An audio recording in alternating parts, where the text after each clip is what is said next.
Sudah sesat tangan setelah sakit ini. Permisi dokter. Selamat pagi. Halo, selamat pagi Ibu. Silakan dulu. Ya, pasiennya duduk ya. Selamat pagi Ibu. Selamat pagi dokter. Baik Ibu, perkenalkan saya dengan Dokter Andreas yang pada pagi ini berjaga di Poli. Jadi, selanjutnya saya akan memberikan Ibu beberapa pertanyaan terkait dengan sakit yang Ibu derita. Ibu bisa jawab dengan sejujur-jujurnya dan Ibu tenang saja. Apa yang dijawabkan Ibu akan menjadi rahasia medis. Apakah Ibu bersedia? Bersedia dokter. Oke, baik. Kalau boleh tahu, dengan Ibu siapa saya berbicara? Rini. Ibu Rini. Ibu Rini usianya berapa Ibu? 19 tahun. 19 tahun. Kalau boleh tahu Ibu tinggal di mana? Di Liba. Di Liba. Ya. Pekerjaan Ibu sekarang apa? Mahasiswi dokter. Oh, mahasiswi. Ibu kuliah di mana? Di Universitas Nusa Tenggara. Oh, di Undana. Ya. Saya juga dulu kuliah di Iya, sana. dokter. Iya. Dokter. Oke, kita langsung saja Ibu ya. Keluhan apa yang membawa Ibu ke sini? Ini dokter tangan sakit. Ini Sakit? makanya pakai ini dokter. Ya. Oh, sejak kapan? Sudah beberapa jam yang lalu dokter. Waduh, itu ceritanya bagaimana Ibu? Dari dokter tadi.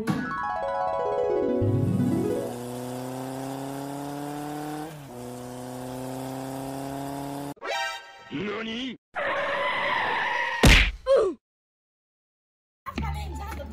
Kemarin sampai hari masih ada yang tabrak. Han, kenapa kau tabrak sampai mana? Minimal hati-hati kau jalan.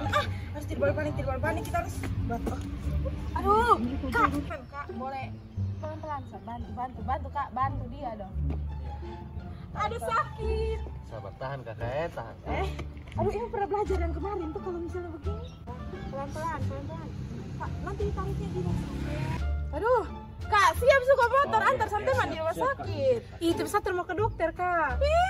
Kak, tidak boleh begitu nanti kalau misalnya tidak ke dokter, nanti kakak tangan begini terus. Kan nanti tidak bisa tulis, tidak bisa segala macam. Kak, tolong banget. Kasih motor. Jadi begitu dokter. Oh, gitu ya Bu. Kalau boleh tahu lokasi nyerinya di mana Ibu? Di salah satu sisi saja, di kanan saja, atau juga di sebelah kiri juga? Di kanan saja. Ya dokter. Nyerinya itu hilang timbul atau terus menerus? Hilang timbul dokter, tidak terus. Hilangnya saat apa Ibu? Hilangnya kalau saya begini nih hilang dokter. Kalau timbulnya saat Gerak, kalau Gerak. saya gerak sakit sekali dokter. nyerinya hebat sekali Bu ya. Nyeri hebat dokter. Oke, baik. Sebelumnya Ibu sudah melakukan pengobatan? Tidak dokter, hanya pas ini. Oh, ya. Ada gejala lain seperti pusing, Tidak dokter. penglihatan aman, Aman dokter. hidung, telinga, Aman dokter. makan aman, Aman dokter. buang air besar, buang air kecil, Aman sih dokter, tadi saya berbuang air kecil. ada riwayat sakit juga.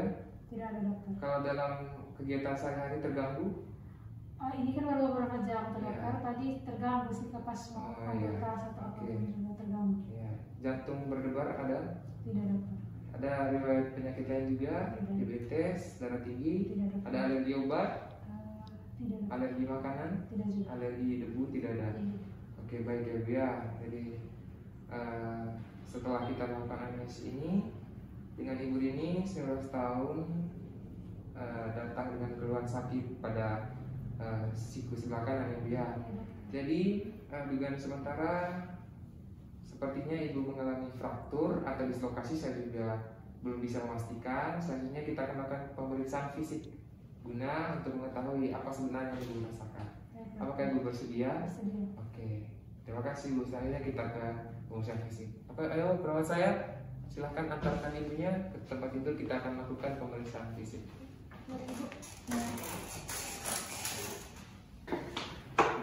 kasih Bu. Ibu saya izin ke Undana dulu. siap cuci tangan.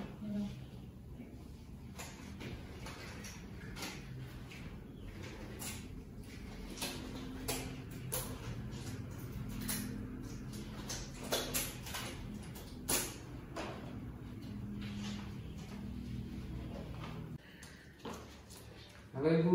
Iya dokter. Ya, Ibu, selanjutnya kita akan melakukan pemeriksaan fisik. Tadi saya sudah cuci tangan dan sudah pakai handphone. Apakah Ibu bersedia? Posisi kita begini saja Ibu ya, karena Ibu tidak bisa meluruskan tangan, jadi tidak bisa dalam posisi tidur. Nah Ibu, saya mohon izin nanti saya akan mempalpasi bagian tangan Ibu yang mengalami sakit. Apakah bisa Ibu ya? Ya, oke. Jadi yang pertama yang kita lakukan, kita melihat tanda-tanda peradangan. Misalnya ada bengkak, apakah ada deformitas maupun ada kemerahan. Nah di sini pasiennya mengalami deformitas dan bengkak pada bagian sikunya, articulatio cubici. Nah setelah itu kita lakukan penekanan pada sendi-sendi yang terletak pada bahu kanan pasien. Yang pertama dari bahu, Ibu, mohon maaf ya, penekanan kira-kira 4-5 kg, Ibu, sambil merasakan sakit. Ibu terasa sakit? Tidak dokter. Oke, izin ya Bu ya. Ya dokter. Oh sakit ya Bu. Iya. Oke. Ibu terasa sakit? Tidak dokter. Terasa sakit Ibu?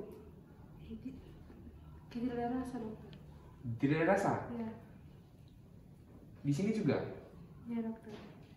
Sama sekali tidak ada rasa? Iya. Oke. Ibu bisa tangannya dulu ya. Di sini dulu ya. Nah, setelah itu kita melakukan penekanan. Sebetulnya kita bisa meminta pasien untuk melakukan posisi pronasi dan supinasi. Namun dalam keadaan ini tangan Ibu tidak bisa diluruskan.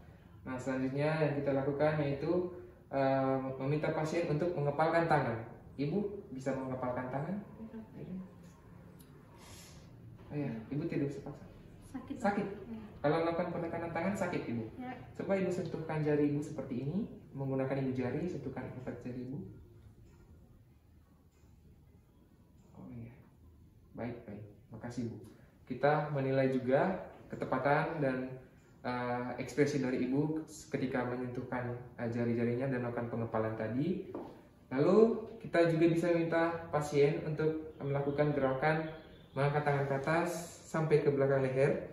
Namun dalam kondisi ini pasien tidak bisa meluruskan tangan dan tidak bisa melakukan gerakan seperti itu. Baik Ibu, terima kasih. Kita sudah melakukan pemeriksaan fisik. Sepertinya di sini saya menemukan bahwa Ibu mengalami sakit pada bagian siku kanan. Saya mencurigai Ibu mengalami dislokasi ataupun fraktur. Namun Ibu, dari gejala-gejala yang ada, saya mengarahkan dugaan seperti itu, tetapi kita tidak bisa memastikan. Nah, alangkah baiknya selanjutnya untuk lebih memastikan, kita melakukan foto ronsen. Nanti Ibu ke bagian radiologi, nanti bersama perawat saya, Ibu ke bagian radiologi untuk memeriksa melakukan foto ronsen. Apakah Ibu bersedia? Bersedia. Oke, baik. Ibu bisa kembali ke meja analisis.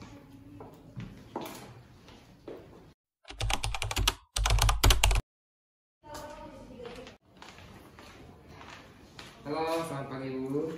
Masih dokter Ya. hasil foto ronsen. Oh ya, makasih ya. Ibu bagaimana tangannya? Masih sakit dokter. Masih sakit? Oh ya.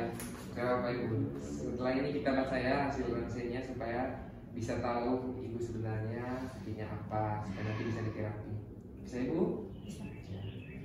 Jadi yang perlu kita lakukan setelah mendapatkan hasil ronsen, yang pertama kita melihat biasanya di map hasil ronsen biasanya ada identitas pasien dan juga rumah sakit yang melakukan foto ronsen. Nah di sini kita lihat fotonya. Yang pertama kita cek identitas pasien. Identitas pasien biasanya terletak pada foto, entah itu di bagian kiri bawah maupun di kanan atas. Di sini ada, di sebelah sini ada identitas pasien meliputi nama pasien, usia pasien, jenis kelamin pasien, dan tanggal pengambilan foto ronsen. Dan setelah memeriksa identitas pasien, kita memeriksa identitas foto. Identitas foto meliputi nomor register maupun marker foto, entah itu right or left, dextra maupun sinistra. Jika kita tidak menemukan marker foto, maka bisa dikatakan bahwa foto ini tidak layak. Di sini markernya right, bisa dilihat. Lalu setelah memeriksa identitas foto, langkah ketiga yang kita lakukan yaitu memasang foto pada lightbox. Di sini kita pasang foto pada lightbox seperti ini. Jangan lupa menyalakan lightboxnya, sambungkan pada stop kontak, kita nyalakan. Setelah itu kita menganggap bahwa pasien menghadap ke pemeriksa. Oke, baik, selanjutnya ketika foto sudah terpasang dengan anggapan bahwa pasien menghadap ke pemeriksa, di sini kita perlu menentukan posisi foto. Nah, posisi foto di sini ada foto yang di sebelah sini merupakan tampakan antero-posterior, sementara yang di sebelah kiri ini itu merupakan tampak lateral. Nah, di sini ada markernya right, di sini ada identitas pasien. Nah, selanjutnya untuk pemeriksaan radiologi tulang dan sendi yang kita perhatikan itu ada ABCS. A-nya itu alignment, B-nya itu bone, C-nya cartilago, dan S-nya soft tissue. Nah, yang pertama alignment. Di sini kita perhatikan kedudukan antar tulang. Apakah ada pelengkungan maupun pergeseran. Nah, pada foto ini tampak jadi disalignment, di mana osteoradis pada artikulasi kubiti dia mengalami dislokasi. Bisa kita lihat seperti ini. Lalu bone-nya sendiri, bone kita lihat bahwa pada artikulasi kubiti ini terjadi dislokasi pada tulang radius. Nah, untuk bone kita juga lihat bagian tepi tulang, korteks dan medula. Nah, untuk tepi tulang di sini terlihat normal untuk tepinya. Untuk korteks, biasanya korteks pada tulang terlihat lebih opak dibandingkan bagian medulanya. Nah, di sini kita lihat bagian korteksnya lebih opak, medulanya itu lebih radiolucent. Tapi tidak lucent juga. Di sini masih ada tampakan opaknya, tapi lebih opak pada bagian korteksnya. Nah, selanjutnya kita lihat bagian cartilago. Kita lihat selah sendi. Di sini karena mengalami dislokasi, selah sendinya menyempit. Bisa kita perhatikan. Lalu yang terakhir, S-nya soft tissue. Karena terjadi dislokasi, ditambah dengan keluhan pasien tadi di pemeriksaan fisik, pasiennya terjadi bengkak maupun memar. Di sini tampak bahwa penekanan daripada os radius ini ke arah lateral menyebabkan soft tissue-nya membengkak. Kita bisa lihat di sini. Lalu setelah selesai, maka kita bisa memberikan kesimpulan atas penilaian foto radiologi kita. Kesimpulannya adalah terjadi dislokasi os radius pada artikulasi kubiti sebelah kanan atau dextra. Nah, di sini menyebabkan apa? Menyebabkan terjadinya swelling atau pembekakan pada soft tissue. Setelah menyimpulkan sambil mengkomunikasikan kepada pasien, selanjutnya kita akan memberikan edukasi kepada pasien.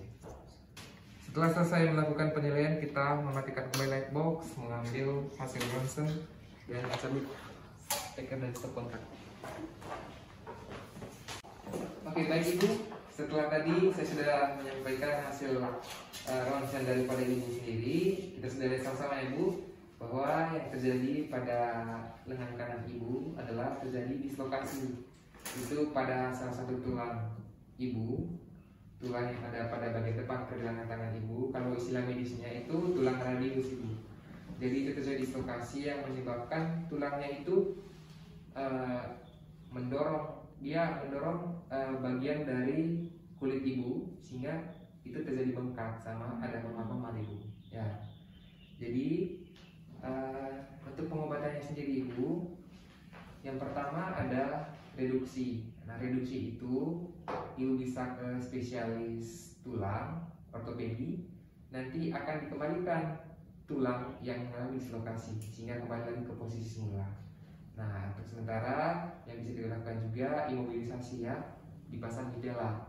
Selain itu juga untuk kasus dislokasi maupun fraktur pada tulang itu bisa dilakukan selain reduksi, imobilisasi, kita juga bisa melakukan operasi apabila diperlukan.